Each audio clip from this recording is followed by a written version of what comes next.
क्या हो अगर ये कहा जाए कि हजारों साल पहले जिन देवी देवताओं की हम आसमान की तरफ देखकर पूजा करते थे, वो असल में आसमान में थे ही नहीं? ये तो बहुत ही हैरान करने वाली बात है। बिल्कुल। मतलब सोचिए क्या हो अगर कड़कती बिजली, उन तूफानों के देवता और पवित्र नदियों का जो रहस्य है, वो बाहरी दुनिया में ना होकर सीधे इंसान की खोपड़ी के अंदर हमारे दिमाग की नसों में छिपा हो। ये सच में एक बहुत ही अलग नजरिया है सोचने का। हाँ, और अक्सर जब हम प्राचीन ग्रंथों को पढ़ते हैं तो हमें बस यही लगता है कि वे महज पौराणिक कथाएं हैं। लेकिन आज इस गहन चर्चा में हम उन ग्रंथों को एक बिल्कुल ही अलग नजरिए से देखने वाले हैं। और मैं बता दूं कि ये नजरिया इतिहास और जीव विज्ञान मतलब दोनों को ही हमेशा के लिए बदल सकता है।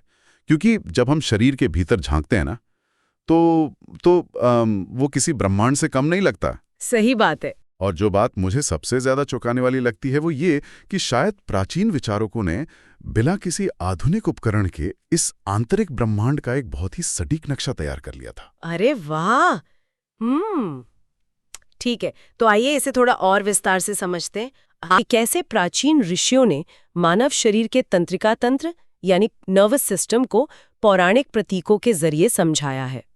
मतलब आज हम विशेष रूप से भूधर यानी तंत्रिका केंद्र और लुप्त सरस्वती नदी, जो असल में मस्तिष्क का तरल द्रव्य है, इसके बारे में बात करेंगे। बिल्कुल।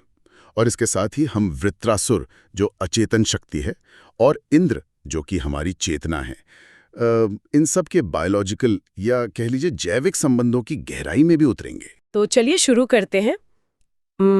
इस पूरी चर्चा का जो बेस है, मतलब जो आधारभूत सिद्धांत है, वो क्या है? देखिए, इसे समझना सबसे जरूरी है।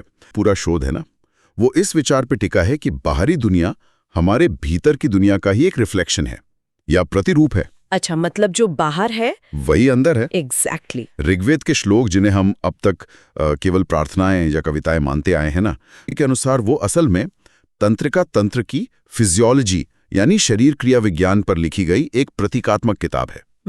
ये तो बहुत बड़ा दावा है। बिल्कुल है। प्राचीन ऋषियों ने मानव शरीर को एक ब्रह्मांड की तरह देखा और शरीर के अलग अलग अंगों के कामकाज को प्रकृति की शक्तियों का नाम दे दिया। ये बात सुनने में तो किसी जादुई कहानी जैसी लगती है। इसे समझने के लिए मैं एक एनालॉजी के बारे में सोच रही हूँ। हाँ, बताइए। ये कुछ वैसा ही है जैसे हम किसी कंप्यूटर के ऑपरेटिंग सिस्टम के काम करने के तरीके को एक जादुई साम्राज्य की कहानी के रूप में उस इंसान को समझाएं जिसे कोडिंग बिल्कुल नहीं आती। अरे वाह, ये बहुत ही बढ़िया उदाहरण है ना? मतलब हम कह सकते हैं कि प्रोसेसर जो है वो एक राजा है, मेमोरी उसका खजाना है और वायरस एक राक्षस है। बिल्कुल सही कहा। तो कहानी के रूप में वो सिस्टम बहुत आसानी से समझ आ जाएगा। बिल्कुल सही कहा। लेकिन यहाँ ना मेरे मन में एक बड़ा सवाल खड़ा होता है। ये प्राचीन जैविक नक्शा आखिर कितना सटीक हो सकता है? मतलब क्या ये सिर्फ एक काव्य रूपी संयोग है या इसमें सच में कोई वैज्ञानिक गहराई मौजूद है? अगर हम डॉक्टर सामने आते हैं, वह सच में हैरान करने वाले हैं। मतलब ये समानता में संयोग तो बिल्कुल नहीं हो सकती। अच्छा, ऐसा क्यों? उदाहरण के लिए देखिए, वैदिक साहित्य में शरीर के नर्वस सिस्टम को एक उल्टे पेड़ के रूप में दर्शाया गया है, जिसे अश्वत्थ कहा जाता है। उल्टा पेड़। इसे देखें तो हमारा नर्वस सिस्टम बिल्कुल ऐसा ही तो दिखता है। बिल्कुल सही बात है। दिमाग जड़ है जहां से सारी नसें निकलकर रीढ़ की हड्डी के रास्ते शरीर के हर हिस्से तक जाती हैं। और ऋषियों ने नर्वस सिस्टम के इन हिस्सों का नाम जानवरों के आकार या प्रकृति के तत्वों पर रखा था। दिलचस्प बात यह है कि आधुनिक विज्ञान भी कुछ ऐसा ही करता है। अच्छा, आधुनिक विज्ञान कैसे? जैसे कि मस्तिष्क के एक हिस्से को हिप्पोकैम्पस कहा जाता है। हिप्पोकैम्पस। हाँ, क्योंकि उसका जो आकार है ना वो समुद्री घोड़े जैसा दिखता है। यहाँ ये विषय वाकई बहुत दिलचस्प हो जाता है। अगर मानव शरीर एक ब्रह्मांड है, मतलब एक जादुई साम्राज्य है, तो इस साम्राज्य का कोई राजा भी तो होना चाहिए ना? बिल्कुल होना चाहिए, जो इस पूरी व्यवस्था को चला सके। और मुझे लगता है यही एंट्री होती है वेदों के सबसे प्रमुख देवता की, इंद्र की। एकदम सही जगह पहुंची आप। तो अगर हम आसमान की तरफ ना देखें तो शरीर के अंदर ये इंद्र आखिर कौन है? अगर हम इसे जीव विज्ञान के दृष्टिकोण से देखें तो इंद्र कोई आकाशी देवता नहीं है, वे मस्तिष्क की सबसे बाहरी और विकसित परत में रहने वाली सर्वोच्च चेतना है। सर्वोच्च चेतना मतलब हमारा कॉन्शियस माइंड। हाँ, यानी कॉन्शियस फोर्स का प्रतीक। और इस परत को आधुनिक विज्ञान में सेरेब्रल कॉर्टेक्स कहा जाता है। Okay, cerebral cortex. हम इंसान जो भी काम सोच समझ कर करते हैं, जो भी हमारी ऐच्छिक गतिविधियां हैं, कह लीजिए वॉलंटरी एक्शंस हैं, जैसे बात करना या हाथ उठाना। बिल्कुल, बात करना, हाथ उठाना या कोई भी डिसीजन लेना, उन सब पर इसी सेरेब्रल कॉर्टेक्स यानी इंद्र का ही शासन होता है। तो इसका मतलब तो ये हुआ कि जब एक इंसान पैदा होता है तो उस समय इंद्र का नियंत्रण नहीं होता, क्योंकि एक नवजात शिशु तो सोच समझकर कुछ नहीं करता ना। बहुत सही पकड़ा आपने।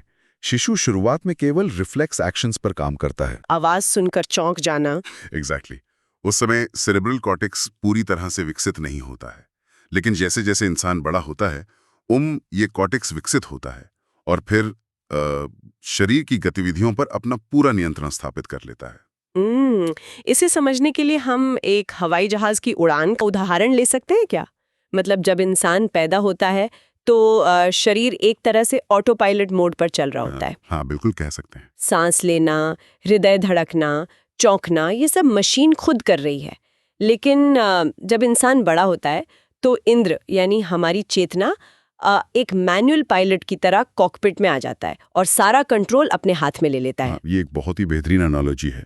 और जैसा कि हर कहानी में होता है, जब कोई नया पायलट कॉकपिट में आता है तो उसे उस पुरानी प्रणाली से लड़ना पड़ता है जो अब तक सिस्टम को चला रही थी। अरे हाँ। और यहीं से उस महासंग्राम की शुरुआत होती है जिसका जिक्र वेदों में बार बार आता है, इंद्र बनाम वृत्रासुर। वृत्रासुर, वेदों में जिसे एक भयंकर राक्षस बताया गया है जिसने नदियों का पानी रोक लिया था। बिल्कुल वही वृत्रासुर। तो अगर इंद्र हमारा सेरेब्रल कॉर्टेक्स है तो जीव विज्ञान के इस युद्ध में ये वृत्रासुर कौन है? वृत्रासुर हमारे मस्तिष्क के निचले और पुराने हिस्से में रहने वाली अचेतन और उपचेतन शक्तियों का प्रतीक है। मतलब हमारी अनकॉन्शियस और सबकॉन्शियस फोर्सेस। अच्छा, स्रोत के अनुसार ये मस्तिष्क के चौथे वेंट्रिकल के तल पर जो उभरे हुए तंत्रिका केंद्र होते हैं ना, वहां रहती है। तो ये वही अचेतन शक्ति है जो बचपन में उस ऑटो पायलट की तरह हमारे शरीर को चला रही थी। एकदम सही।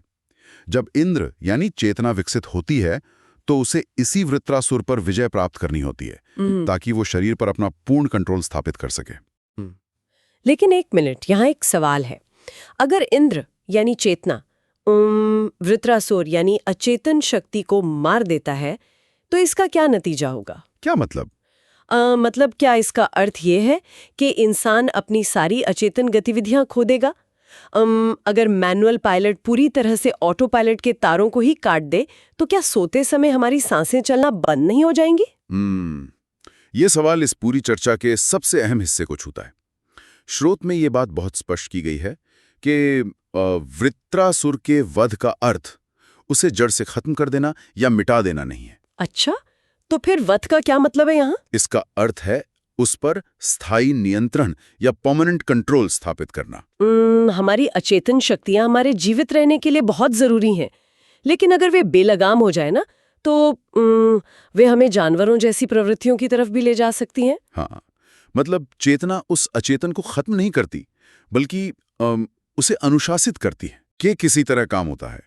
इंद्र का जो विकास है वो ये सुनिश्चित करता है कि वृत्रासुर हमारी मर्जी के बिना हम पर हावी न हो सके। कुछ रिफ्लेक्स एक्शन जीवन भर रहते हैं, लेकिन हमारी विकसित चेतना उन्हें तब रोक सकती है जब जरूरत हो। जैसे अगर आग के पास हाथ जाए तो अचेतन तुरंत हाथ खींच लेता है। बिल्कुल। लेकिन अगर आग में से किसी को बचाना हो तो हमारी चेतना उस अचेतन रिफ्लेक्स को दबाकर हमें आग में हाथ डालने की ताकत देती है। एग्जैक्टली। यही इंद्र की वृत्रासुर पर जीत है। ये वाकई बहुत ही गहराई से काम करता है। लेकिन अब एक बहुत ही व्यावहारिक सवाल उठता है। पूछिए। चेतना यानी इंद्र दिमाग के ऊपरी हिस्से में बैठकर इस अचेतन शक्ति पर या पूरे शरीर पर नियंत्रण कैसे करती है? मतलब राजा कॉकपिट में तो बैठ गया, लेकिन वो इंजन तक अपना संदेश कैसे पहुंचाएगा? इसके लिए पुराने कथाओं में इंद्र के पास एक बहुत ही खास हथियार है। उनका वज्र। जी हाँ, वीना, वो बहुत ही अद्भुत है। अच्छा, वो कैसे? उनके अनुसार ये वज्र मस्तिष्क और रीढ़ की हड्डी को जोड़ने वाले तंत्रिका तंतुओं का एक विशाल संग्रह है। इन्हें बायोलॉजी में एफरेंट और इफरेंट नर्व फाइबर्स कहा जाता है। थोड़ा आसान भाषा में समझते हैं इसे।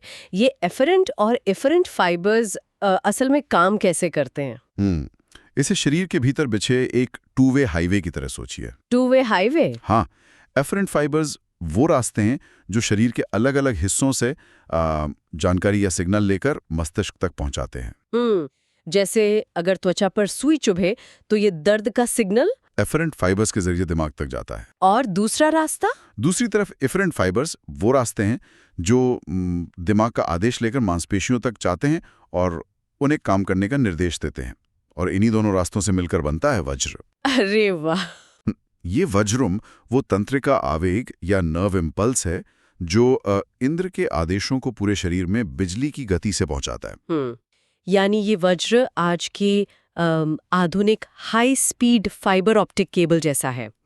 इंद्र के दफ्तर से निकलने वाले सारे कमांड्स इसी केबल के जरिए शरीर के हर पुर्जे तक पहुंचते हैं। बिल्कुल सही। और अगर ये वज्र टूट जाए या न हो तो इंद्र चाहे जो सोच ले, शरीर का कोई भी अंग नहीं हिलेगा। एकदम सही। और यहाँ ना एक और बहुत दिलचस्प बात है। वो क्या? वैदिक कथाओं में बताया गया है कि इंद्र का जो वज्र है वो त्वष्टा नाम के देवता ने बनाया था। त्वष्टा को वेदों में रूपों को आकार देने वाला या सबसे बड़ा कारीगर माना गया है। तो ये त्वष्टा इंसान के शरीर में क्या काम करता है? लेंस से त्वष्टा की पहचान भ्रूण विज्ञान यानी एम्ब्रियोलॉजी के एक्टोडर्म के रूप में की है। एक्टोडर्म? हाँ, जब एक शिशु माँ के गर्भ में विकसित हो रहा होता है ना, तो शुरुआती दौर में कोशिकाओं की कई परतें बनती हैं। उनमें से सबसे बाहरी परत को एक्टोडर्म कहते हैं। अच्छा। और ये एक्टोडर्म ही वो महान कारीगर है जो मुड़कर, सिकुड़कर और आकार लेकर पूरे नर्वस सिस्टम, दिमाग और तंत्रिका तंतुओं का निर्माण करता है, यानी वज्र का निर्माण करता है। तो जो त्वष्टा वेदों में हथियार बना रहा है वो बायोलॉजी में हमारे नर्वस सिस्टम को गढ़ने वाली कोशिकाओं की परत है। बिल्कुल। ये एनालॉजी सिर्फ कामी में ही कर रही है, बल्कि ये सटीक रूप से विज्ञान के साथ मेल खा रही है। लेकिन इस सब के बीच ना एक और सवाल आता है। जी बताइए। इंद्र का ये जो वज्र है, यानी हमारे तंत्रिका आवेग या इलेक्ट्रिकल सिग्नल्स, ये हवा में तो यात्रा नहीं कर सकते ना। इन सिग्नल्स को दिमाग के अंदर बहने के लिए एक विशेष वातावरण या एक सुरक्षित माध्यम की तो जरूरत होती ही होगी ना। बहुत सही सवाल है। और यहीं से हमें उस भौगोलिक परिदृश्य को समझना होगा जहां ये सब कुछ घटित हो रहा है। हम आ गए हैं मस्तिष्क के पहाड़ों और नदियों की ओर। स्रोत में भूधर और सरस्वती का बहुत प्रमुखता से जिक्र है। हाँ, अगर हम भूधर की बात करें तो वैदिक साहित्य में भूधर का मतलब पर्वत या पहाड़ होता है। बताती है कि नर्वस सिस्टम के संदर्भ में ये कोई पत्थर के पहाड़ नहीं है। तो फिर ये क्या है? ये असल में ग्रे मैटर के विशाल द्रव्यमान है। ग्रे मैटर, जो हमारे दिमाग का सबसे अहम हिस्सा होता है, जहां असल में सारी प्रोसेसिंग चलती है। हाँ, वही। मस्तिष्क के भीतर कुछ खाली जगहें या गुहाएं होती हैं जिन्हें वेंट्रिकुलर कैविटीज कहते हैं। अच्छा। इन गुहाओं के अंदर ग्रे मैटर के ये विशाल हिस्से तंत्रिका केंद्रों या नर्व सेंटर्स के रूप में ऊपर की ओर उभरे हुए होते हैं।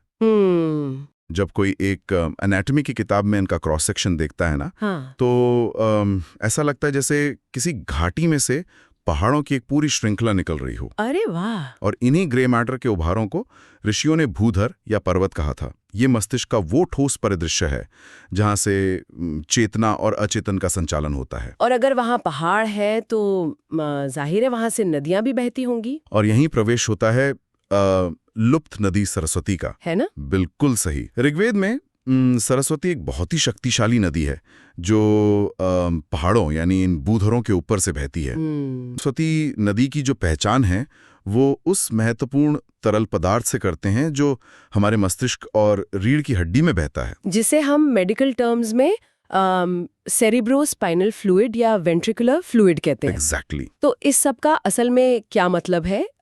मेरा मतलब है इसका बायोलॉजिकल काम क्या है? देखिए, ये जो फ्लूइड है ना, ये दिमाग के लिए एक शॉक एब्जॉर्बर का काम तो करता ही है, लेकिन साथ ही ये मस्तिष्क को जरूरी पोषण भी देता है। अच्छा। ये तरल पदार्थ ग्रे मैटर के पहाड़ों यानी भूधरों के ऊपर से बहता है और तंत्रिका केंद्रों को जीवंत रखता है। स्रोत में सरस्वती की 7 बहनों का भी जिक्र है। ये 7 बहनें वे 7 नसें हैं जो इन ग्रे मैटर के पहाड़ों से निकलकर हमारी ज्ञानेंद्रियों तक जाती हैं। ज्ञानेंद्रियों मतलब जैसे आंख, कान, नाक, जीभ, हाँ, इन सब तक। हाँ। सरस्वती नदी का जो तरल पदार्थ है वो इन तंत्रिका केंद्रों को पोषण देकर हमारी देखने, सुनने और महसूस करने की क्षमता को बनाए रखता है। ठीक वैसे ही जैसे एक नदी अपने किनारों पर बसे खेतों को उपजाऊ बनाती है। बिल्कुल सटीक उदाहरण है ये। ये सोचकर ही दिमाग चकराने लगता है कि कैसे मस्तिष्क के एक फ्लूइड का ग्रे मैटर के ऊपर से बहना प्राचीन विचारकों की नज़र में एक विशाल नदी का पहाड़ों की चोटियों पर बहने जैसा इतना काव्यमय रूप ले लेता है। हाँ, ये अद्भुत है। लेकिन यहाँ ना मेरे मन में एक बहुत ही व्यावहारिक शंका आ रही है। क्या शंका है? बिना किसी MRI मशीन के, बिना किसी आधुनिक CT स्कैन या बिना किसी उन्नत सर्जिकल टूल के प्राचीन लोगों ने खोपड़ी के अंदर चल रही इस बेहद जटिल फ्लूइड डायनामिक्स को इतने सटीक रूप में कैसे देखा? उन्होंने कैसे ग्रे मैटर के उभारों को पहाड़ और इस फ्लूइड को नदी मान लिया? मतलब ये कोई तुक्का तो नहीं हो सकता? ये सवाल हमें आधुनिक विज्ञान और प्राचीन ज्ञान के बीच के सबसे बड़े फर्क की तरफ ले जाता है। अगर हम इसे व्यापक संदर्भ में देखें ना, तो हमें यह समझना होगा कि प्राचीन ऋषियों का ब्रह्मांड को जानने का जो तरीका था वो बाहरी उपकरणों पर निर्भर नहीं था। मतलब उनके पास लैब या मशीनें नहीं थीं? हाँ, उनके पास माइक्रोस्कोप नहीं थे, लेकिन उनके पास ध्यान, योग और आंतरिक अनुभूति की एक असीमित क्षमता थी। आंतरिक अनुभूति इशारा करता है कि शायद गहरे ध्यान की अवस्था में जब इंसान का दिमाग पूरी तरह से शांत होता है, तब वे अपने ही शरीर के भीतर होने वाली सूक्ष्म जैविक क्रियाओं को महसूस कर सकते थे। अरे वाह! उन्होंने इस जैविक वास्तुकला को अपनी चेतना की गहराई में उतरकर अनुभव किया और फिर उसे आम लोगों को समझाने के लिए अपने आसपास की प्रकृति, जैसे पहाड़ों, नदियों और बादलों का सहारा लिया। बिल्कुल। ये विज्ञान और कविता का एक ऐसा संगम है जिसे आज के युग में खोजना वाकई मुश्किल है। आज किताब के जरिए जिस गहराई को मापा है वो सच में इंसान की सोच को एक बड़ी चुनौती देती है। अगर हम आज की इस पूरी चर्चा का एक निचोड़ निकालें तो तस्वीर बहुत साफ हो जाती है। वैदिक युद्ध और देवी देवताओं की जो कथाएं हैं वो वास्तव में मानव न्यूरोबायोलॉजी की ही कहानी है। बिल्कुल। भूधर कोई पत्थर के पहाड़ नहीं, बल्कि हमारे मस्तिष्क में उभरे हुए ग्रे मैटर के तंत्रिका केंद्र हैं। हाँ। लुप्त सरस्वती हमारे मस्तिष्क का वो जरूरी सेरिब्रोस्पाइनल फ्लूइड है जो हमें पोषण देता है। वृत्रासुर हमारी अचेतन शक्तियां हैं जो ऑटो पायलट की तरह शुरुआत में हमें चलाती हैं। ओके। और इंद्र वो मैनुअल पायलट यानी सर्वोच्च चेतना है जो सेरेब्रल कॉर्टेक्स से पूरे शरीर पर नियंत्रण करती है। और वज्र रूपी तंत्रिका आवेगों यानी नर्व इम्पल्स के जरिए अपना हुक्म चलाती है। एकदम सही। ये ज्ञान हमारे इतिहास और हमारे ग्रंथों को देखने का नजरिया पूरी तरह से पलट देता है। हम हमेशा सोचते थे कि प्राचीन सभ्यताएं केवल आसमान में तारों को देख रही थीं या बादलों की पूजा कर रही थीं, लेकिन अब ऐसा लगता है कि वे मानव शरीर के भीतर मौजूद उस रहस्यमयी ब्रह्मांड को भी उतनी ही बारीकी से पढ़ रहे थे। इंसान एक ही समय में ब्रह्मांड के सबसे बड़े रहस्यों और अपने शरीर के सबसे छोटे तंतुओं को समझने की कोशिश कर रहा था। बिल्कुल। और इस चर्चा को खत्म करते हुए मैं एक विचार के साथ श्रोताओं को छोड़ना चाहूंगी। आज का जो आधुनिक विज्ञान है वो हमारे शरीर के हर हिस्से को स्कैन कर सकता है। हाँ, बिल्कुल कर सकता है। लेकिन जरा सोचिए, अगर प्राचीन विचारकों ने बिना किसी बाहरी मशीन के केवल ध्यान और आंतरिक चेतना के बल पर इंसान के तंत्रिका तंत्र का इतना बारीक और इतना सटीक नक्शा खींच लिया था, तो इंसान के भीतर मनोविज्ञान और जैविक विज्ञान के ऐसे और कौन से अनसुलझे रहस्य छिपे हैं जिन्हें आज का विज्ञान शायद अब तक अपनी आधुनिक मशीनों में पकड़ ही नहीं पाया है। ये सच में बहुत गहराई से सोचने वाली बात है। क्या हमें अपनी आंखें सिर्फ बाहर की स्क्रीन्स पर टिकाने की बजाय थोड़ा अपने भीतर भी देखने की जरूरत है? शायद हमारे अगले सबसे बड़े वैज्ञानिक आविष्कार किसी लैब में नहीं बल्कि हमारे अपने ही दिमाग की गहराइयों में इंतजार कर रहे हैं। इस अद्भुत और गहन चर्चा का हिस्सा बनने के लिए बहुत बहुत धन्यवाद। हम आगे भी ऐसी अनसुलझे रहस्यों की परतें खोलते रहेंगे।